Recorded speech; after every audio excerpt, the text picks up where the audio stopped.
Classes in session. Hey, everybody. I'm going to say that again because I think I wasn't rolling. Hey, everybody, and welcome to Unlearn 16 Classes in Session. Today, I have with me Fancy. Now, I know what you're thinking. You're thinking that's a nickname. Absolutely not a nickname. No, That's your last name. it is.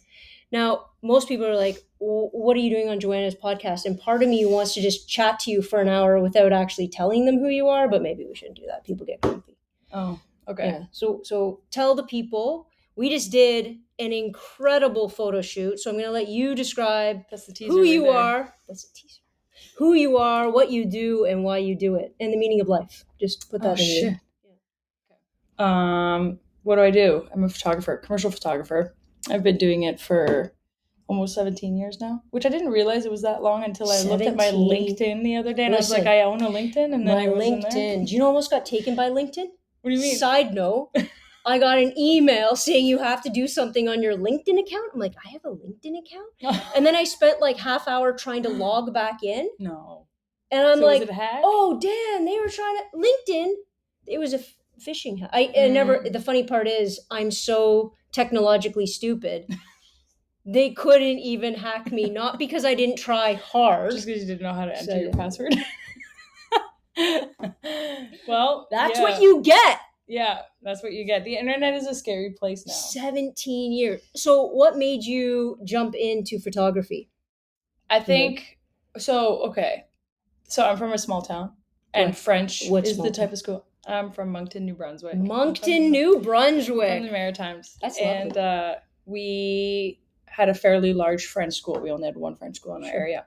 And so we had very large classrooms. And so I didn't feel like there was enough focus on a teacher to student basis. So I kind of just, So how many kids were in your class? like 35. Yeah. Oof. And so I had to pass by 55 points. So if my grade was 55, I was happy. Right. So I didn't feel very motivated. So I was more sticking to the arts because that's subjective. And the better you get at it in your own way, you build a look, and then people just either fall in love with it or they don't. Yeah. It's not math. It's not science. It's not physics. You're not doing heart surgery. So I think that's how I knew that sports or arts was going to be my direction. So I went to a school and then played a lot of competitive soccer when I grew up and ended up getting recruited, and I moved to the States for school. So I was already in grade 10 back home. You got recruited in grade 10? I got recruited. I was 14 or What are 15. these U.S. people sneaking up here taking all our athletes? That's what I want to know. We did a really incredible tournament. It was called the Schwann Cup in Manitoba, and we were playing against teams from all over the world. Oh, so you guys put it on and then invite people. Yeah, so I think in Manitoba, I think we were playing against like Ireland and Colombia and Brazil. And it was a pretty incredible tournament. So I think for that, if you're a U.S. coach, just drive down the border and just pick your players. Steal our people. Yeah. I see how it is. So I went there, and then I got into a class of 12. So then I started to care more about my education. I started to care more about what I wanted to do with my future. I actually gave a shit about what my future looked like.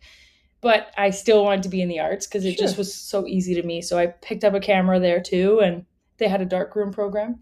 So I did a grade 10 again there. So because French is my first language and I was going to an English school, they just said, can you do grade 10 again? You'll learn everything that you've already learned, but then you're going to do it. Oh, hi, United States School. You just wanted her there longer. Or they just wanted me to pay more. Do soccer. Yeah, you get a ride, but you still pay a percentage. You're gonna have to do grade 10 again, just for your own good. Yeah. So I did bio again. I did great in bio. I did great in math, things that don't need a language. But you know what's really interesting too, and you'll find this really bad and sad?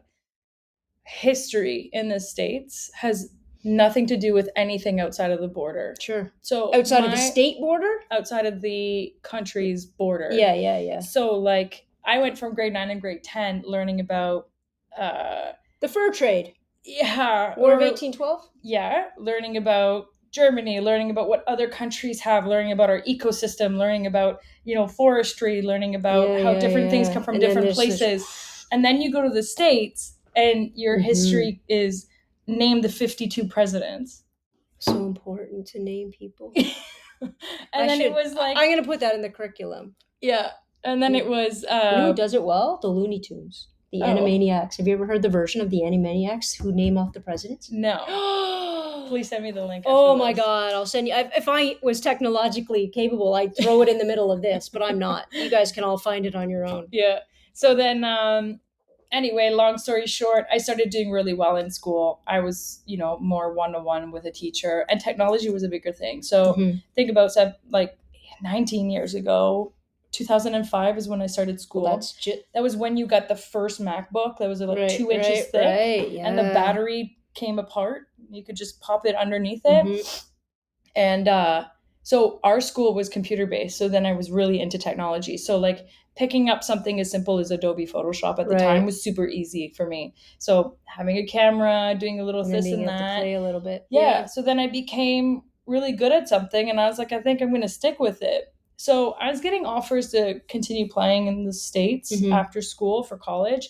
And then I just decided Humber College was recruiting me for soccer, and I just wanted to go back home. I didn't want to be stuck in the system of the not knowing what my visas looked like. Oh, yeah. And, health insurance here in Canada is, Sure. a little easier. Yeah. You got to know HIP card. You go to the ambulance. You take an ambulance. You go to the hospital. They don't ask questions. They talk about it. So you just didn't see your future life in the United States. And if you're going to make a transition, do it in university or college rather than post. I mean, yeah. And then I also just felt like I got the education and I did get the things that I wanted to learn. Yeah. And that was great. But I just also kind of, in a cheesy way, wanted to go back to my roots. Sure. Like I just wanted to be closer to my parents. Yeah, I wanted to have access to the things that were important to me, like the healthcare system. And right. So I just chose to stay. And I'm not going to lie, I'm pretty happy I did. Right. Came back home. That's crazy. And I didn't even know. Just so you guys know, this is the first we've spent 2 photo shoots together now. So this is the first time I'm hearing this story. But I think it's fascinating that you came on here and all of a sudden are talking about how you had 35 kids in a class, and then putting it down to 12. All of a sudden you recognized, because you were just as smart at 35 kids. Yeah. You were just as capable. You were just as intelligent. All the potential was there. And you never would have seen that had you not been afforded the opportunity to be in a smaller class size. So a lot of the things I talk about when it comes to education is simply class size. It's not public versus private. It's simply class size. I agree. And do you think, because I mean, you'll probably have a better perspective on this, but maybe also I was more motivated to do better because I was not just a number. You to were my invisible, teacher. 100%. So I would go into class, they'd know me by my name, they'd say, great game last night. Of course. They'd talk about the weaknesses I had in a certain program. Yeah. And they always kind of cared on how to make it better. I feel like what I remember from being back home in a class with so many students is I always sat kind of in the middle. I didn't want to be like in the back and not ask and participate, but I didn't want to be in the front. Yeah. But I always remember that like once class was kind of ending and there's 20 more minutes, they'd say, okay, you can start your homework. Well, we're starting our homework and the teacher's just sitting in the front coloring on a piece of paper or something. And like, we do like to color. I mean, yeah, but I'm just going to rush through my homework so that I can go home and build some Legos. You know what I mean? So I was doing anything also, I could educational. to stay away. No, I think that's incredibly important. I think, and I talk about this a lot, is that when it's a smaller class size, it's not just about how well do you learn math or history or what the skill sets. It's feeling valued as a freaking human being. I agree. Kids need to feel valued. They need to feel seen. They need to feel like they're real people. This isn't rocket science. Of course they do. And when they have 35 people in the classroom, now you're sort of describing a little bit more of, let's say a teacher's like, okay, whatever, I don't care. But there are teachers who really try with the 35 kids, but you're still not getting that job. There's too many kids. And what ends up happening is the kids that require, like you said, I sit in the middle, you probably weren't a problem, you did your homework, nobody's ever worrying about, you're not failing, right? And you're also not like punching a kid or throwing a chair. So the dichotomy of the kids that get all the attention, you're just sitting in the middle. That's interesting. I never looked at it that way. So nobody's ever going to worry about you. You're not going to get extra attention because you don't need it to calm your whatever disruptive nature, and you're not failing the class. We don't have to worry about you there. And that's why I think, obviously I work in private education, but I am very much a public school proponent. The reality is the kids that get missed in the public system are exactly who you were. The kids that don't cause any trouble, The kids that do well enough to get by and pass. The kids that where the parents aren't saying, why aren't you, right? Aren't on the teacher's, email all the time. Those are the kids that whatever it is they get, and forget the marks. However they feel about themselves walking into the world after that, that's it. Yeah. And when we want to talk about lost future generations, that's the problem. It's not the 75 in math. How does that kid feel stepping out into the world? Do they feel like they can accomplish anything? Do they feel empowered? Do they feel capable? Because if they don't, that's when you go down some pretty, some bad roads. That's when you start talking about mental health. That's when you start talking about things like possible, even worse things like addiction, or worse things like never finding the right job because you never feel like you're good at anything and we're never given the opportunity, right? Yeah, that's so interesting. 17 years you've been a photographer. What's the hardest part? Running a business in this economy right now. Finding gigs. No. What is the hardest? What's the name of your company? Ripple Media Group. Rebel? Ripple. Ripple Effect. Oh, Ripple like Media the ripple Group. effect. There you go. I love it. Yeah. And the then ripple effect. I was going to say rebel. There's that horrible right wing. Okay, we're not rebellious people. Ripple. The ripple effect. Yeah. So, one thing goes to another and progresses there. So that's pretty much my book. But continue. Yep. Yeah, there you go. Shot the cover of my book just right now, and that's pretty much what the book is about. If there you go. Boil it down. And yeah, I've been doing it for so long. The beginning of my career was so interesting because my portfolio in university was all sports based because it was easy. Yeah, sure. I spent so much time in the physio rooms and working with the varsity athletes and stuff that it was really easy to shoot an athlete on a background, but make it cool. Mm-hmm. Okay, bring in a ball, pose this way, do this, do whatever. Yeah. And then when I got right out of college, I found a studio that was looking for an assistant and kind of like an internal person for doing some Photoshop and some editing and stuff. And their company was the head MLSE photographers. So Blue Jays, Toronto Maple Leafs,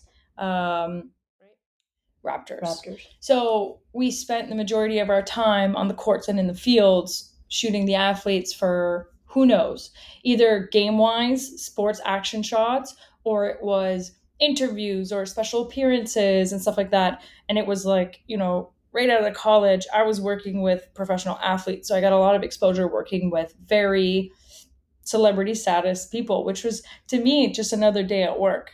But I think that it's also helped me be so comfortable, even to this day, being able to deal with people of higher status where I'm just kind of just another person. We're cool. Yeah. And then there's less pressure on me and there's less changes the dynamic of the room. For sure it does. And I think that the conversations you can have with that person too doesn't feel so stiff where you're sir, ma'am, can you tilt this way? I'm just hey, how's it going? Yeah. What's your name? There's it go.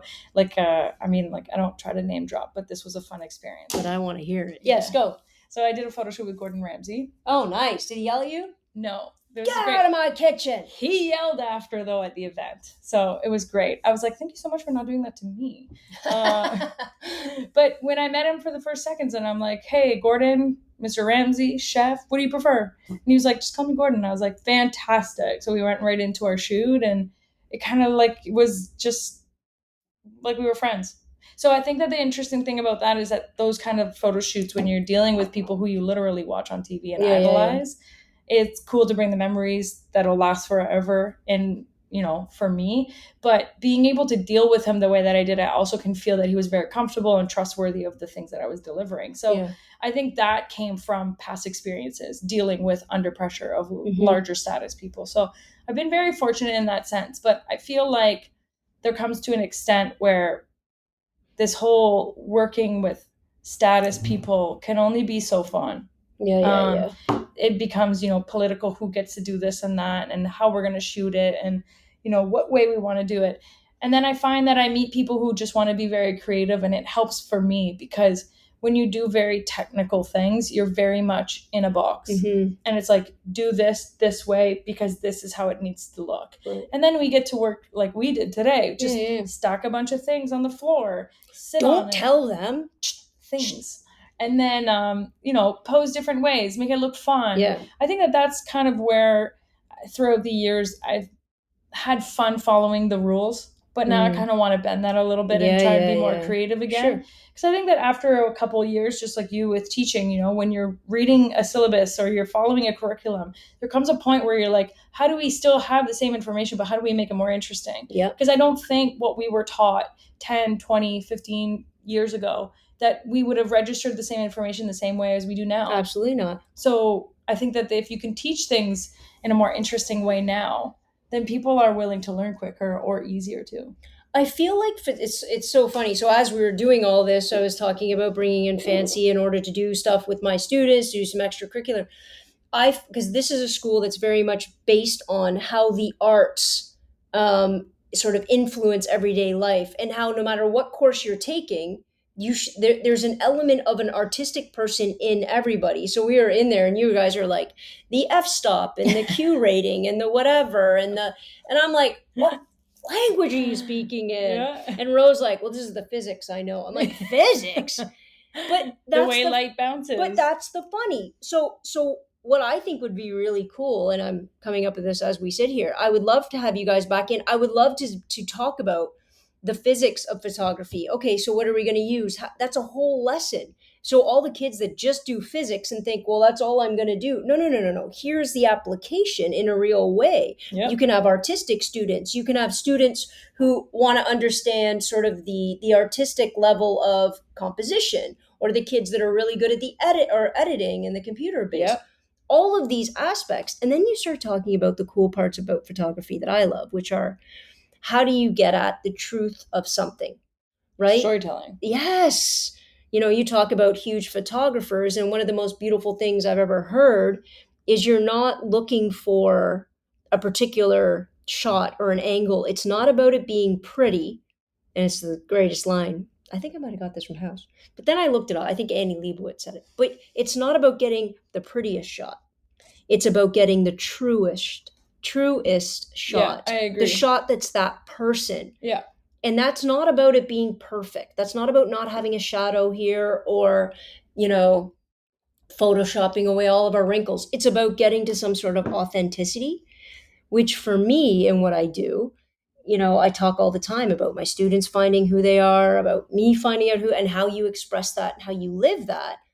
But photography, we've kind of broken it a little bit in our world, right? Yeah. Like, we have a filter on this, or we adjust. I don't really like how fat my thigh is, or we're just going to narrow it a little bit. So we're always changing who we are because we have the ability to make ourselves look prettier, but we're not necessarily looking true. But I think there's such a cool philosophical, you know, element there. I think though that things like Facetune and all these apps where it allows people to literally change exactly who they are has worked against us. Yes. I think when you know, 40 years ago, when digital really wasn't a thing, it was all film. So you get what you look like. What you get. It is. Yeah. And so I think it's always funny too, and this is kind of off topic, but it's full circle of how people perceive themselves now and the whole beauty of everything and wanting to put filters on their faces.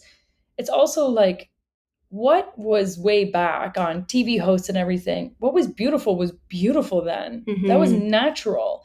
And then we forget that, like, that's a possibility. Like, like for instance, take Pamela Anderson during Baywatch, right? Total bombshell. Pamela Anderson now, yeah. But that was Pamela with her blonde hair just going through the wind, and it just is what it was. And the photos were what they were. And now everyone thinks that what beauty involves in is like the lip fillers, the everything changing. And it's okay to change a few things. I'm not against anything that like a woman wants to do to feel better, or a man to feel more confident. But I think that we're just so stuck in this world of you can do anything to your face in a photo that we think perfect is something that doesn't exist. And so we go and change ourselves to look prettier. Yeah. Meanwhile, I don't know that I agree with all of it. We just spend so much time, you know, and it's also obviously a little bit of a competition too, right? It's a competition between how does my picture look against how does somebody else's picture look. Yeah. And that's true across the board for everything. Everybody's so terrified of making a mistake or not looking perfect. in a physical or an emotional, intellectual way. In so many ways, right? We're all like, well, we want to put on our right face in public. So we want to since drive we the nice can car. perfect it, Yeah. let's go ahead and do that. And then we get lost in that, because then, the fun and the authenticity just evaporates. Which I would say, when you start thinking about celebrity in a significant way, and a lot of my students would be like, well, it's such a good life. I'm like, listen, I think they are now on, like, if you're going to be famous for whatever reason, you're now under the camera and under that lens. You're under scrutiny constantly. And you're consistently not able to be yourself. Never. You do one weird thing, or you do just yourself, and the media just puts it into a terrible eye. I mean, like, you can speak more to this than I do. I have like 7,000 followers on Instagram, and you have a substantially large amount. And, you have your opinion on social as well. So you're getting a lot of people giving you their 2 cents. And sure. There's never like, just let the person be the person. There's always someone who wants to change something or give their own opinion. I'll tell you what is funny about it, because I get recognized a little bit. And so I've become starkly aware, like, not too long ago, I was in Walmart with my mom. Yeah. And whatever, we were annoyed with each other. Okay. And she said something, and I'm like, Mom, and I sort of snapped back at her. She snapped at me, I snapped, and all of a sudden, as in mid, like, nobody was screaming, nobody was doing anything stupid, but it's not necessarily, you don't want to be, how about you not do that in public? But again, who's watching me? Yeah. Well, now there's a lot of people watching me, so I hear Unlearn 16. I'm like, oh no. No. I love my mom. I love my mom. I swear, I love my mom. Exactly. And my mom and I laughed about that, because we're like, well, at least people know who we really are. And I'm like, but then you're very much aware. Now, I do think there's some people are like, yeah, well, then you don't act the way you should. You're not being authentic. That's not fair. It's not fair, but I also am a tiny proponent of, when we think we're being well watched, we're better humans. Maybe we think twice, because I don't think I should have been an ass to my mom in Walmart. Let's be honest, right? Like, what am I doing? Okay. And so having this focus, sometimes I think when people are like, who cares who's what? It doesn't matter what anybody thinks. I think there's a balance, because I think it does matter how you act and run in this world. And if you're telling me you wouldn't have been that person had a camera been pointed at you, maybe you shouldn't be that freaking person. Yeah. So there's an interesting balance there. No, I definitely agree. And I think that everyone, it's not even a thing of image. I think it's just a thing of manners. Most people don't argue in public because they don't want to be rude in public. Yeah. But again, like, the one time you're off and someone catches you and you're like, oh, well, here we go. That lady knows who she is. She's like, she thinks I yell at my mom all the time. My mom yelled at me just as much as I yelled at her. You're like, you missed the first part. You heard her. I'm sorry, but you missed the first 20 minutes. She's just as bad. You're like, this all started in the car. This was her. This is the 8th Walmart I've been in. Yeah. We have to get the right bread. Whatever we were fighting about. But I think it's really cool to talk about, and I think it could be a whole course in it itself. How do you get to the truth of an image? How do you get to the truth of a person? And there is something, we were joking while you're photographing me, and Ro was like, okay, so smile. I'm like, oh, this isn't gonna go good. And then I have like flashes of like Chandler, from Friends, when he smiles, he's like, yeah. And I'm like, but that's so funny. I'm like, you guys are gonna have to be funny. And because for me, and that's why I just started, there's some point where I just tell her, okay, tell us the story about whatever, because then I feel natural and then I'm doing that. Yeah. But how do you try to find that with people? Or have you felt like you've been, speaking about that box, especially with celebrities, you've been so constricted? It's like, no, this is the product shot, or don't get her bad side. Make sure. So there's like conversations as a professional too that you go into at the beginning, and you kind of get your ground. So it's like, do you have a certain angle? Do you prefer a side? Yeah, you asked me that. I said, my nose is crooked. Yeah. Fix it. And then it's like, are there certain things about you that you prefer not to show? Yeah. People don't notice, but naturally the side that you prefer is the side that you actually open your hair to. Like, for a lot of women, they split not into the middle, but onto the side. Yeah. Well, whatever side they're opening more to is actually the side that they show the most. So they're more comfortable showing that side. So when I look at someone, because my hair tends to go, like, I know my hair's up a it lot, goes sideways a little but bit. it kind of goes to that side a little bit, and I'm usually always on that side. There you go. So I think when you ask questions, those type of questions at the beginning, you kind of can get a sense of like, okay, so these are the directions they're most comfortable with. So A, let's make them more comfortable. B, I never go into a conversation with someone new with being like a full-blown handshake introductions and everything. It's like a pounded or something. Initial instinct that person has is like, okay, this is chill. This is who they are. So like I have to put myself authentically in front of people, whether or not it's a celebrity or it's a friend or if it's a stranger that, I've just never met, but that is just a normal human being. And I think certain special conversations at the beginning is just being like, so when did you start your career? And then that just puts them in a space where they get to talk about something comfortably. And then they can just have a conversation where they're teaching me something. And I listen to the way that they provide the information. Are they timid? Are they really energetic? Are they standoffish? Do they like to look away? Do they don't make eye contact? I can pick up on a lot of those cues, and then I can decide from there, okay, like, how are we going to storytell who you are through this? So like, let's say you're a chef. And so if you're like Gordon, a lot of the photos that we did was a lot of eyes to camera. So that made sense. But if there's a different chef who's like a more timid, I just like to keep my head down and cook and everything. Great. That's our story. Our story is that you are a great chef, but you are very focused on the food, artistic visual of it. So we're going to do a lot of those things. You're going to look down. I'm going to do a single light, make it look more contrasty. And then I'm going to get hand shots of you delicately placing things. Gordon is a TV host and looks in the camera all the time. So I'm going to get more energy of him just facing forward and doing those kinds of things. So, when we were shooting, even the first time that we shot, which is so funny. And I hate to pause. I just want to pause for a quick second. Within about the first 10 minutes of you guys setting up and just listening to how you were, I remember I said to Steve, can I hire her?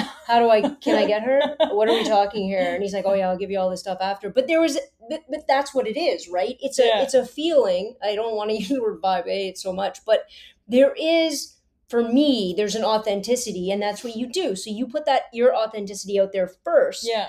And that's how it draws people, or not, but it actually is going to build better relationships. Yeah. So. And I think that that's kind of what helps me get someone comfortable in front of the camera. I think that, like, you're not writing an exam. There's no reason for you to, well, sure, people come in nervous because the thing is, too, here's the biggest thing. A lot of photographers don't consider how the person might feel when they look at the final result.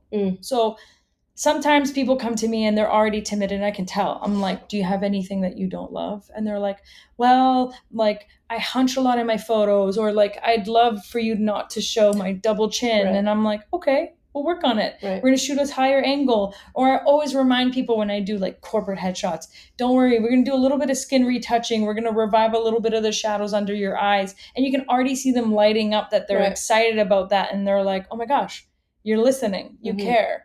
It's not just I'm going to pick a photo for you and then send it to you. It's like, no, you're going to get the opportunity to choose your photos. And I always say this, you need to live with what's going to be on the internet. So as a reminder of that, I'm not in control of that. Right. You are. So I think that there's a lot of that about a photography aspect too, that like models is different.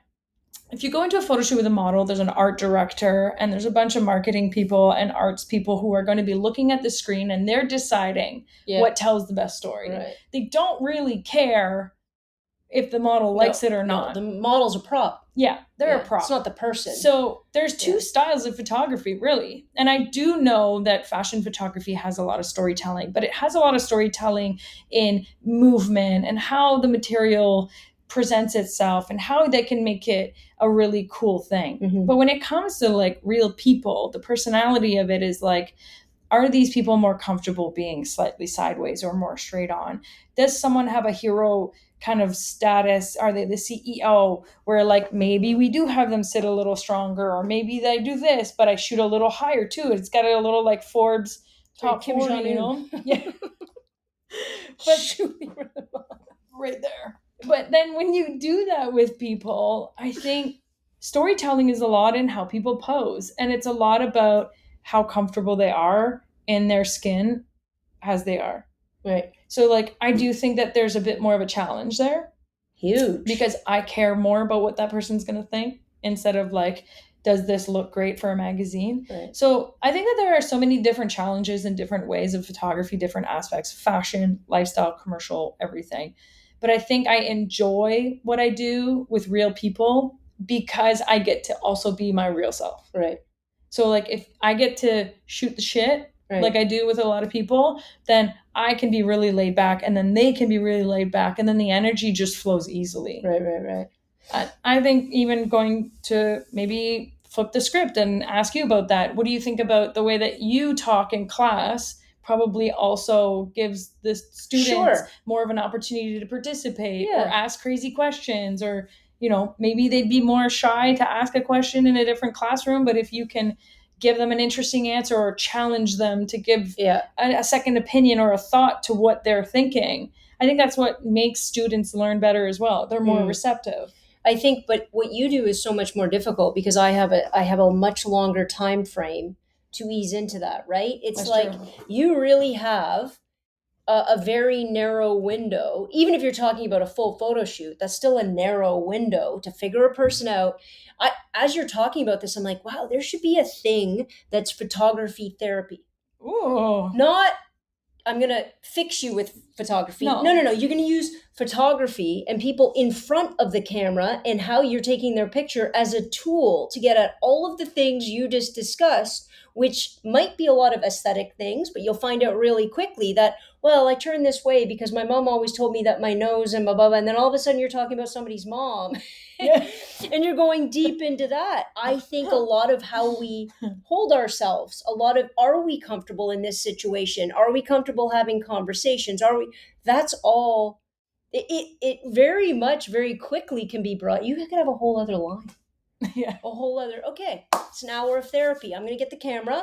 You're going to sit there and you're going to tell me why you don't want me to take a picture of your butt this way.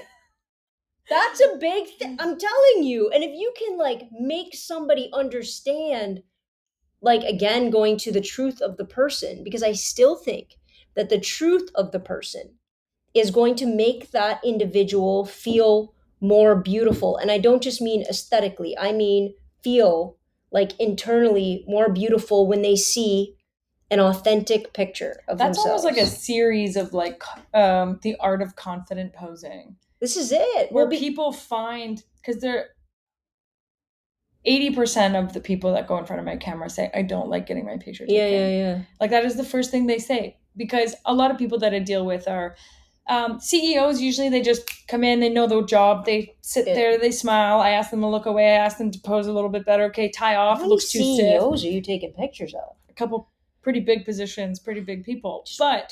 But then you have their assistants and the, you know, VPs or the secretaries or the other positions that are more timid in front of the camera. And I think when you have a conversation about, you know, what is it that you don't love about a certain thing, if you already asked that, then your job is to just make sure that those don't come up. But I do think like the art of confident posing could literally be a program for anyone and everyone, even an online thing of being like, find the things you don't love, look in front of a mirror for a couple minutes and practice on how to avoid certain things. Like I have a deviated septum, I have a crooked nose too. So if I haven't, we should go get them fixed together. I'm getting one. I'm so terrified. Have you watched them do it? No, I'm trying not to. I don't want to know. I know that I know, but I don't want to know it. And he explained it to me. I'm sitting in the chair and he explained it to me, and my girlfriend was sitting in the corner and she watched me go pale. He had to recline my chair and let me drink some water. We might be the same person. I almost passed out. Don't watch a video. And he was just explaining it to me and showing me the CT scans of my nose going like this through the photos. And I almost passed out. And it was purely just for the anxiety of thinking in my head at that point, the clunk. The chisel to the nose bone and the click. That started to really make me queasy. But I don't know where that came from. You're talking about like posing. You know, I think like if you and you know what's really funny too is cameras are flipped. So when we're looking at our phone, That's the biggest it's thing. the opposite thing. I wanted to say this to you too. I think that social media, it's not just about, okay, fine, we're all somewhat superficial people. For We sure. want to look good, whatever. However, a lot of people, because I never really knew my nose was crooked Oh. until I was in front of the damn camera every day, but I never recognized it this way. So when we're right now, when Yep. we're looking at this, Well, this like is my the right shaved way. head, this is my left. But it's going to get flipped when this gets produced, which I won't watch it ever again Me because too. my nose will look so crooked. So it's fine. But the thing is, I never knew that. So I'm like, did I injure? So as I'm watching myself when I'm doing TikToks, everything's fine until my wife takes a video of me with a front-facing camera, and I'm like, what What is the wrong? fuck is that? And what I realized is everybody else sees me that horrible way. Oh no. First of all, that's how everybody else sees us the right way, but we see ourselves mirrored The because opposite. we only look at ourselves in the mirror. I know. Until I started being on this damn thing and it got flipped. And then I'm like, I wonder if my nose was always crooked. So I go back to like pictures when I was a kid. You know? I'm like, yeah, It was always the whole time. Nobody told me. My mom didn't fix it. I'm like, what Your mom was like, happened? you have a beautiful nose. Did I get hit? I don't understand. But that's the funny thing. So the interesting part about social media and about seeing, I think there's also a cathartic kind of coming to terms with who you actually are and how people see you. That's a very cool thing. Yeah. Right? I think there's this, this connection where people are like, oh, well, we're too superficial. I'm like, whoa. I think we can embrace the fact that we want to look good in this world. I don't think we need to negate all of our aesthetic. I mean, hop in the shower every day, guys. It's not going to hurt anybody. I think it's good. Get a good haircut. Yeah. Haircuts are essential. Big confidence booster for me. Choose fashion. Choose neutral colors. They're good for your skin. Do you think there should be dress codes? I'm like, yeah, good dress. That's what there should be. It's not about what is jeans. That dress code? Dress with It's not about jeans, no jeans. It's about like have a style, pick a style and stick to it. Yeah. Side point. But I think there's something cool about coming to terms with. I think there and psychologically powerful about looking at yourself the way everybody else sees you and embracing it in a way and coming to terms with it and dealing with it rather than you took 4 pictures and you put them in your drawer and you never look at them again. Because that's not. I kind of like it. It's forcing us to face how people see us. And for those out there who are about to say, I don't care what people think, you're lying. You're lying to yourself. We all care what other people think. And I don't think it's such a horrible thing because if you didn't care about what anybody thinks, you could probably be a pretty horrible person. So I think it's okay to care about what other people think to a certain degree. But I think there should be a level of therapy. Take videos of yourself. You know what, though? And I'm not going to lie. So I did my first Reels post about maybe a year and a couple months ago. And I literally went on screen and I said, okay, so don't know what I'm doing. We're going to just try this. And I was like, I'm going to try and be more present on social media. I had been 2 years out of a relationship that I had been with someone for 4.5 years. So I was trying to basically like find my identity again, because I think like the first year out of a breakup, that's a really heavy relationship. And I'm 37. So I was nearing like 35. I want to get engaged. 38. Want to buy a house. This is it. This is I'm the time. 40 and we were 5 years apart. So she'd be 35. We'd have a kid and we'd start a family. And, we broke up. And then I was like, did I just waste 4.5 years of losing my identity, or am I just becoming a new person now? So with the 2 years of just kind of like focusing on other things, I found a new passion of like working out in a very different way. I started doing a lot of heavy lifting and my body changed and I got more muscular and I love it. But then also like a lot of my back pains and my mental exhaustion was like also dissipating. And then I was starting to learn that like this healthy lifestyle for me is a very healthy thing for longevity. I work out a lot too, guys. No. And then I went on social media and I was like, I think I'm going to try and just not even do this for popularity, not do this for followers, but I'm going to do it to keep myself accountable, because I feel like when I go on stories and like even just 2 or 3 random people that I don't really know on Instagram, I'm acquaintance by following, that they'll comment something funny or that they acknowledge that my video is there. I was starting to get a bit more of like, okay, maybe this is like a cool thing for even my mental space. But the difference though is that like I've always been very neutral, and I've never really got into arguments with people on social because Me my neither. conversations are very much just like I'm making a morning coffee. Like no one's gonna fucking tell me it's too black. I'll tell you. Add more milk. Milk and sugar. The right coffee is a double. But like I started to find that like it was getting interesting. I was waking up in the morning and I was excited to start filming something, and I was doing it for myself. But then I think it got more interesting to other people, Right. and I think my confidence did grow from it. So I think that there are 2 sides of social media. Yeah. I think that there are people who do it for self-growth, and then there are people who also do it for the education of bringing awareness to other people because of something that they know better than others, which is very fair. It's very much also a platform to learn from.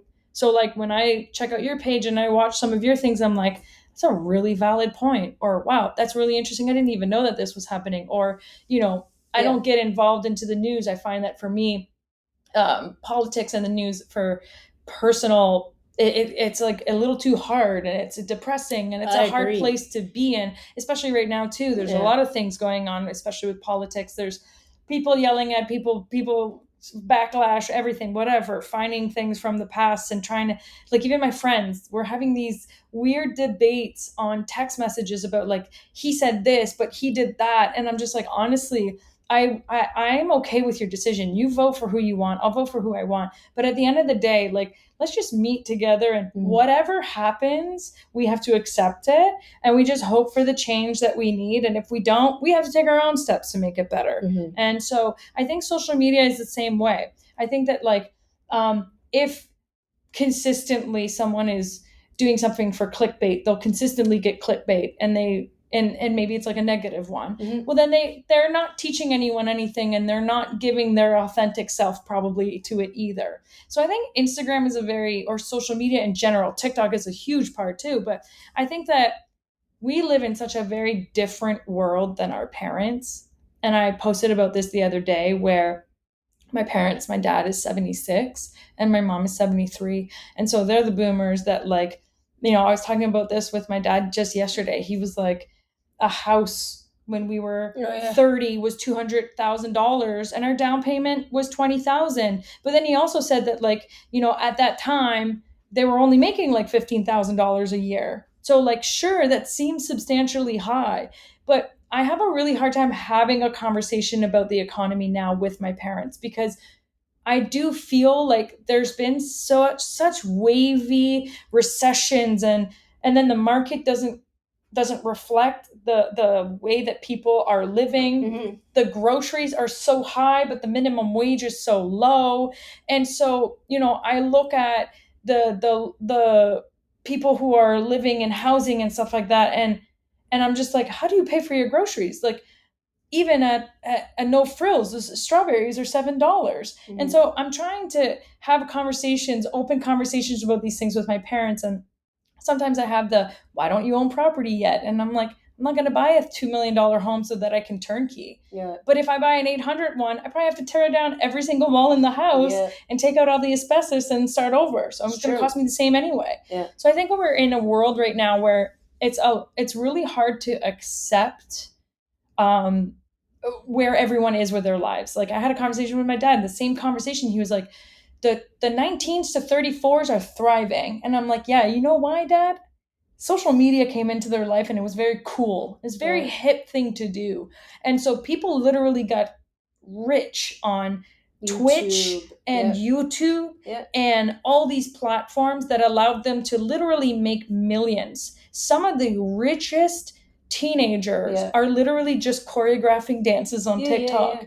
And that is a platform that you guys didn't even have the internet. Like, this isn't even something that we can compare to. So when we're talking about how the world is progressing and where we feel like we should be if we compare ourselves to our parents, I mean, like, the world just doesn't compare. We aren't where they were. And so I think personally that things like these platforms and with the internet and the way that things have progressed is that we have been faced with very different challenges. Absolutely. Like, if my parents went to the movies on a random weekend and it was $2 and it was the drive-in and you ate popcorn, like, people just didn't care. Yeah. And then the image didn't care. So, like, if you ate a couple popcorns and you gained a couple pounds, it was whatever. But God forbid we're on social media and everyone sees it. Mhm. Then we're concerned about I should eat less and I should do more things to my face and I should do more things to be pretty. The pretty in my head that I'm not pretty enough. Mhm. And just that, I think, has caused so many challenges and obstacles and self-confidence in people who, aren't the teenagers making millions of dollars, that we kind of, for me personally, sometimes I feel like it's not a beauty thing that I'm in, but I watch the young kids driving the Lamborghinis and I don't want the fancy car, but I'd love to have their financial security. Right. But I'm also just not there with my life. I live a happy life. I'm healthy. I have a very sustainable lifestyle, but I'd like to own a house. Sure. And I'd like to have a few things that wouldn't stress me financially, Mhm. but I think that there's more pressure now because we just have access to seeing so much more of the world that, we're overly educated to compare ourselves to people. So I do think in your parents' day, they were still keeping up with the Joneses. That's the era it was built. I think comparing yourself to your neighbor, to your immediate peer group, and your friend group, I think was always possible. Here's the difference. I think we've always been comparison based people. Yeah. I think today, sure, the net's bigger. You can compare to more. I don't think that's the problem because I think when you compare to more, then you can actually find your niche. The people that only want to talk about Raiders of the Lost Ark until they're blue in the face, you got your people. People that want to dress up as Vulcans and learn an actual different language and go to those, you're going to find your people. I think there's all these lovely branches of it. Here's what I think it is, though. It never stops. Yeah. That's the problem with social media. I don't think it's anything but amount. So, like when we were kids, guess what? You could only talk on the phone to one person.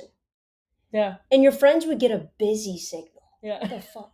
Like, Dun, dun, dun. we Dun, dun, dun. we Dun, dun, had dun. that. And it's like, let me get back to you. There's another line. I If don't you know had what two it is. lines, you were rich. And then you hang up. You You don't even know. You did the whole. Yeah. You didn't even know. So that was all of the interaction you could take. Yeah. But when kids and adults, for that matter, are at home, you have the world, and I mean that in a broad sense, in breaking news sense, and in a celebrity sense, and what's your friend doing with the 17th kid that they've had, and these people over here bought 4 houses. It's the consistent inundation of information, because I really do think that when our parents were young, peer pressure was a thing. Why do you think they all freaking smoked? It wasn't because they thought it was good for them. Peer pressure and societal pressure was always a thing. It was just a matter of you had a minute. When you went home after school, you had a freaking minute. You did you. Now you did what? Let's be honest. The TV was never off in my house. Was it off in yours? So Yeah. there was that. We were forced to play outside. Well, I did play outside, but if I was inside, my TV was on. Really? Well, That's so interesting. I was I always would making be in front of it. It's cars. always on. You walk in, you put it on. That was it. Background sound. Right. So I agree with all that. But you said something before that I want to come back to. You said after your breakup, you think you became a different person. Can I argue that? No, I don't think you did. I think you weren't the person. I think you were probably a version of who you were in that relationship that was unsustainable. To accommodate to someone else. Yeah, I think you always, we are who we are. I think sometimes you go through a relationship that you think is going to be it, and you accommodate and you accommodate and you bend, and not because the other person's horrible and not because you don't have confidence, but because you want it to work. And I think as we get older, you recognize the more there's a compromising about what you're going to have for dinner. And then there's a compromising about what's important and Yeah. who you are and what the truth is and what boundary. I don't know what the friggin' boundary was until about 5 years ago. Yeah. Boundary? Yeah. What are you talking about? Well, when we start to learn all of those things, I think we become us. I don't think we transform into something else. What I'll add to that, though, is that I do think when you make sure that you are also setting those boundaries, things are harder. So hard. They're much harder. Relationships in my past were very much black and white. It was like we came home, I made dinner, we sat down, watched a little TV show, and it is what it is. Yeah. And now, like, my partner's a huge reader, and Right. I'm not, but I love to cook. So, she hasn't been able to pick up a book in a while, but I think the future plan when I see what we're doing is come home from work, I get into the kitchen because that's what I love. And for me, it's therapy. Yeah. And then she's on the couch and she's reading a book. And like, we can do our own thing and still be in the same space and Yes. it's okay. And I think the younger times we were just like, we were trying to be so absorbed in each other because you think that that's the definition of a healthy relationship. Yeah. And then when it's over, then you're like, this was my everything. Yeah. This was the person. This was everything that I put my time into. I'm alone. What do I do? And I think that was the great thing. When it's, like you were saying, I wasn't trying to find a new me. I was just trying to get back to what I think is my best self. Mm-hmm. And so being able to do that, the relationships with me and friends and in relationships and with my parents have set new boundaries where I'm like, you know what? That's not good for me. Yep. That space, that conversation, that environment right now is not good for my mental state. There are some days, my parents live a 22-hour drive from here. There's no way that like I'm homesick or a 3-hour flight, but there's no way that like I'm homesick and I'm just getting on a plane and I'm going. So there are some times where I can reflect and be like, is this a conversation I'm willing to put more pressure on my parents and make them worry about me that I'm homesick? Or can I do other things for myself that brings me back like, okay, if I'm feeling a little lonely or I'm feeling a little down, what are some of the things that I can do for myself that can bring me back to a good mental space? And I think that there's a lot of advantages of that, of being so far from your family that you are so independent. But I think, some of that unfortunately is like I go to social media and I find comfort in like finding funny things to watch and sending them to my friends. Yeah. Or having little text messages That's not with my unfortunate. parents. I think that's a great thing. Yeah, but I think that that's the thing is like, there are boundaries where like now I can also respect where I'm not in a good place to talk. If my mom wants to just check in, I'm like, hey mom, 2 seconds. Yeah, I've got 2 minutes and we'll have a quick conversation. I'll just be like, listen, I love you very much, but I'm going to let go. And then it's that. Mm-hmm. And I think the older we get, I don't feel so bad doing that because if I can't give my mom 100% of my attention, or if I'm not there mentally, I don't want to make her energy shift as well. And I think that the older we get, the more accepting of, the more we can acknowledge those things. And we're not choosing them, but you're choosing you. And there's a huge difference there. I think the younger we are, we're so aware of our surroundings that we forget like, I don't think we ever had what's time. Important. I don't think our culture allows or affords kids to truly get that. When you say, remember when they used to say, like, go find yourself backpacking around Europe? Listen, you can find yourself anywhere. But the notion that there should be carved out time and a different type of time that you're taking just for you, we don't do that. Yeah. Nothing's about that. It's about go to school, then go to more school, then find somebody to get married and then have kids, and then make sure you take care of your parents, and then make sure you make enough money. It's all very, very much segmented, and we don't construct and give any time. When people say, what's the number one suggestion I have for teens? I say, go to therapy. Not to fix you. We all have things to fix, but not to fix you, to understand you. So there are going to be, you're going to have a lot of unconscious drives in your life. Well, go figure out why the hell they're happening. Figure out if they're okay. Figure out if the end result helps you, but figure it out. Figure out what the hell a boundary is. Like when you said, when we have all consuming relationships where if it broke, where if you die, I die. That is messed up. That's Romeo and Juliet. That is messed up. You should always want to be with your partner because you respect, because you love them, because of all of those beautiful things. But in the same breath, if they were no longer here for good or for bad reasons, your response shouldn't be, well, I die. Yeah. What? I'm hopeless without you. What? And that should be true about your parents, about your friends, about anybody. You should understand that having beautiful people in your life is essential and is important and is fantastic. But if they are removed for any number of reasons, you better figure out how you will be just fine and healthy and powerful and all of those things. And when you finally figure that out, sitting with your partner and saying, I love you, let's say you want to get married, or I'll be with you forever, we're going to have kids, but in the same breath to say, but if you chose not to be in my life, I would wish you well and I will be just fine. Yeah. Say that to your partner outright. See if it starts a fight, number one, because if it does, then y'all got to go to therapy. That's the number one thing. But there's no way you learn that in your 20s. No way. I learned it similar to you only because I went through a horrific divorce. And all of a sudden, I felt like I was going to die. Yeah. And I'm like, but why? Right? And then you're just forced into yourself a little bit. And I think that's why a lot of young kids and a lot of people who have to go through hard things, I'm like, no, don't stay there. Go through what you have to go through. I mean that by, if you're going to go through hell, keep going, that mentality. Go through it, but recognize then that gets to be your freaking superpower. Yeah. Whatever it was, because you went through it. Yeah. No matter if you're 14 or 47, it doesn't matter. That is now your superpower. So don't you dare shy away from it. Don't pack it away. Don't push it off to the side. That's your thing. And if it's within a relationship, share it, right? If it's with whatever familial, creating boundaries for family is really, really hard. But if you can figure out how to do that and who you are, then everybody does better, not just you. I joke with Anna all the time. I'm like, when we got together, I said, I lied very little. And here's what I mean by that. Because everybody's like, well, why would you lie at all? I'll tell you why. You all do it. You all say you like hiking. Liars!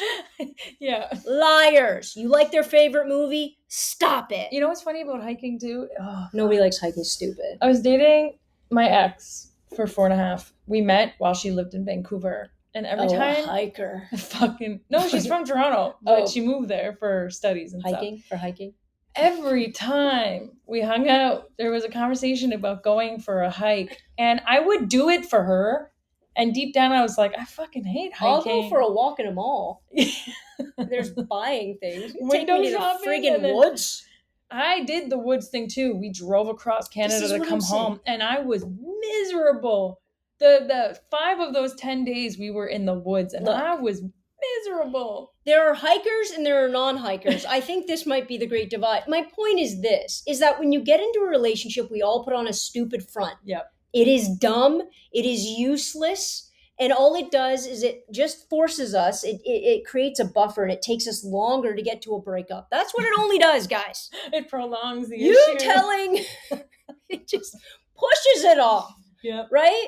Anna told me her favorite movie was Dirty Dancing, Havana Nights. And we threw down. I'm like, are you okay? She's like, how can you not? And this was in the first baby moments. And the reason why I knew that was going to be a beautiful relationship was because I am not interested in candy. You can keep it as your favorite movie. I'm embarrassed eternally for you. However, I am not interested in candy coating stupid crap anymore. The fairy tale thing. You want to go for a hike? Throw me a text when you want me to pick you up. It's just not that's fine. And you can have different, and by the way, she'd say, Joe, you haven't hung out with your friends by yourself in a while. So go over to Amy's house or go to Lou and Stacy's or whatever. And I'm like, really? Because my last relationship, it would have been super codependent. If I leave the house, if I move left, you gotta, or else we're breaking up and everybody's dying. And she'd be like, go, because you guys talk. When you're with Amy, you talk about grade 9. I don't want any part of it. Get out. Go. But there's the beauty. Now, most of the time we do stuff together, but you only get that when you have actual confidence in 2 things. In who you are and in what how honest you can Yeah. be in that relationship. Yeah. The most powerful testament about a relationship is how thoughtful, I'm not saying be an ass, people, but how thoughtful you are, but how honest you are in a relationship. That is the test of its longevity. Yeah. Not about what you have common interest in. You'll find stuff to do together. And I'm not saying I never go for a hike. I'm just saying, no, I don't go for a hike. Anna doesn't like it either, so it's fine. There's compromise. Yeah, there's compromise, but you don't have to lie about it. You know what I mean? And I think that's incredibly important, but I don't think you get that until you become more authentically yourself. And what we've done, I think what we've always done, is we push off that because we're so busy trying to do, then I do this, then I do this, then I do this, then I do this. And there's no time to take a freaking breath and understand. And I really do think it should be university or college or whatever you want to do. Like, I think that era, high school, you're too young. You're still developing. Your frontal lobe isn't even developed yet. Mhm. It's not going to happen then. The post high school, the early 20 somethings, that's it. That's the time where you can carve out, no matter what you're doing, you can carve out, how do I figure out who I am, who I want to be, what I am comfortable with, how I draw lines. Draw them with your family first, because it's going to be the hardest. How do I do that? We should be doing it then, instead of trying to think of, like, 20 something nows are like, well, how do I get to my first million drop shipping? Well, Yeah. no, because then you're not figuring out you at all. You're defining you by how much money you're going to make. And that's not, again, you're just going to push off the inevitable, right? The funny thing about all that you're saying too is that I always find the most interesting people are the people I've had conversations with where they said, I backpacked on my own when I was 22 in Europe for 6 months. Sure. And I'm like, how scary is that? No, but then I'm like, oh, so you actually know You yourself. did it. Yeah, because, yeah. Like, you tried. You sat with yourself in silence for 6 months trying to figure out what you did and didn't like. Listen, in a different country. That's what completely out COVID of did. control. And that's why COVID forced a lot of people Yeah. into some very quiet, dark places. And I know nobody likes the lockdown. Okay, well, don't you go argue about all of that. I'm telling you right now, the 3 months, because I got divorced and then everything locked down, so it was like the worst. It was just the worst. So it wasn't even like you could socialize if you wanted to, but that's within your circle. 3 you couldn't even leave the house. Oh basically. My God! But that's a come to terms. I was gonna say come to Jesus. That's not really my thing, but that was a figure. You're locked in. Why do you think so many relationships exploded then? They didn't explode because of it.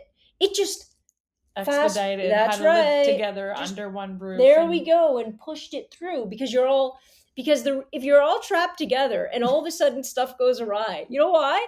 Because you're all lying about hiking, and you can lie about hiking for increments of the day, not 24 straight, and not for 3 months. No, that's the bottom line. Yeah. So I like it, and that's why all those horrible, like, not that I would ever go on a retreat because that's in the woods, but those like quiet retreats where people go crazy.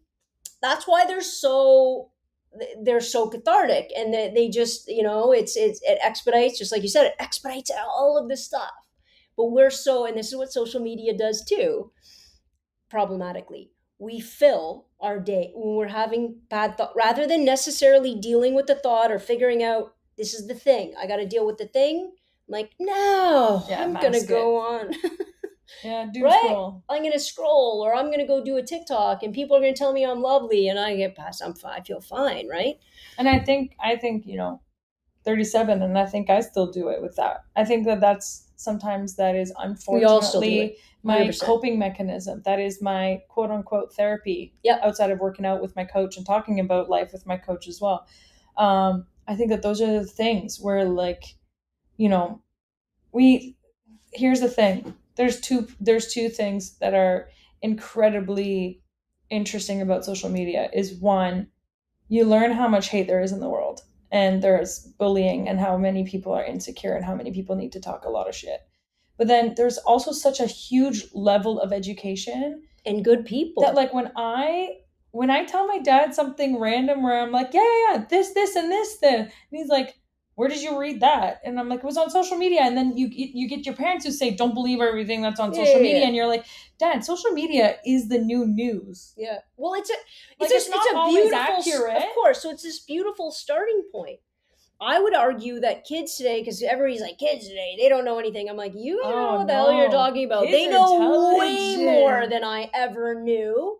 Now, is there a plethora, just like image? So now we have a plethora of information that is going to be, we used a lot of encyclopedias in the shoot this morning. And we're like, was information better back then? And I said, absolutely not. Because we thought all the truth was in this one book. Here's all the truth about A.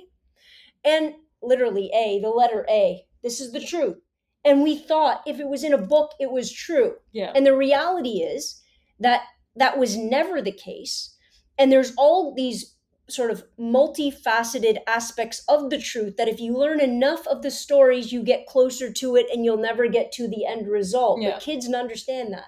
Kids also understand that, oh, well, that could be absolute garbage. And we get inundated with a lot of garbage. But then your job as a human being is to find and figure out, to verify sources, figure out common sense, what makes sense, and to go down that line. But to assume, like when I was a kid, we didn't even know that residential schools existed. Wasn't in the history book. Yep. Right? So where was the truth then? Yeah, and when that was discovered years ago, I mean, like everyone was traumatized. And the thing is that everyone was traumatized because the only people who really knew about it was the people going through it. Yeah. And who, by the way, talked about it and nobody believed them and nobody recorded it because it didn't serve the people that were in charge of the books. Well, it was against the church. It didn't, well, it was against the church, it was against the government. Yeah. We think the government's going to put in the curriculum? Oh, cool, I'm going to give it to the grade 10s to learn how horrible our history is, So I think all those, you take all of those things and then wrapping it back to photography a little bit, because I know I've taken an hour out of your day. I love this. This is great. Wrapping it back to photography, I do want to say, though, that photography never sees the final truth. It sees a moment of truth. Yeah. And I think what we need to start understanding as people in a human race is that we will only get closer to truth by understanding moments of truth. We will never get to the full end, but the process of trying to see those moments, I think, is the most important thing we can do. And I think photography and instances, not video, but instances of people in events, I think photography has a way of getting to a moment of truth that I think we all have to sort of understand and sort of come to terms with so we can understand the bigger picture. Yep, and I agree. So to wrap it up today, can you tell the people where to find you, please? All the places to find you, all the social media places, Ripple? Yeah, Ripple Media Group. Ripple Media, is that a .com? Yeah. ripplemediagroup.com. I'll put it down but here. ElaineFancy.com is definitely where to Elaine Fancy. Really, I don't know why you're not an actor. You really dropped the ball. Like, your name's Elaine Fancy. I know, but I feel like my name is too feminine. I would have loved a little bit more unisex. Is it the Fancy or the Elaine that you think's more? No, the Fancy is prime. That's then if you just went like L Fancy. Jordan or like a neutral name. Jordan. Every gay girl in the world's like, why isn't my name Jordan? See, I don't know a Jordan. Have you ever met a Jordan? Oh, yeah, too many. Is 32 your sport number, by the way? It's my basketball number. Basketball? Yeah. Now we didn't talk about that. Right, yeah, I had we'll do a part 2. A little bit of a basketball career, too. Yeah, so Instagram is E_fancy. E_fancy, I like it. And my website, Elaine Fancy. Yeah, e.com. Someone definitely owns Sounds that. Like a I bet you that someone owns every single letter. Probably. Okay, so E_fancy. Yeah, and that's the same on TikTok, but I am very fresh and new to TikTok. Well, step it up. I know. I gotta step up my game. Everybody keeps saying that, like, why aren't you just reposting what you post on Instagram on TikTok? And I think that just for me is I have a hard time enough. Yeah, it's really hard. Tracking one No, it's platform, really even but I just can't me do today. two. Even just me today trying to TikTok, doing something that I have to be very present for. It's very, Yeah. very, very hard. Because your brain needs to switch You just need between what another your person. image is on your socials You just versus you need trying to. you need an intern. Oh, okay. You need an intern that's in charge of coming to shoots, learning how to do everything, Ooh. and then videotaping Little it, BTS and then vibes? posting it to TikTok. That's what you need. See, that'd be nice. Yeah. Maybe I need to get some advice from you. Just like you get a high school student or a college student who this is what they want to do. Social media marketing. Yeah, and then I mean, that's a real job. That's an actual 100%. university program now. As it should be, 100% as it should Insane. be. Yeah, but get them if they want to learn photography. It's not just about the social media aspect, right? That's the way they're going to learn, and as they're going through it, that's how you can build your page. That is some of the people I follow the most that I find the most interesting is photographers who actually do kind of strip down and they're like, this is how I shot this portrait. That's what I'm saying. And I'm like, ooh, let me just save this for my reference. So you have somebody that films you and then cuts it all up and puts it up. That's it. Might be a thing. So if you're looking for an internship, there you go.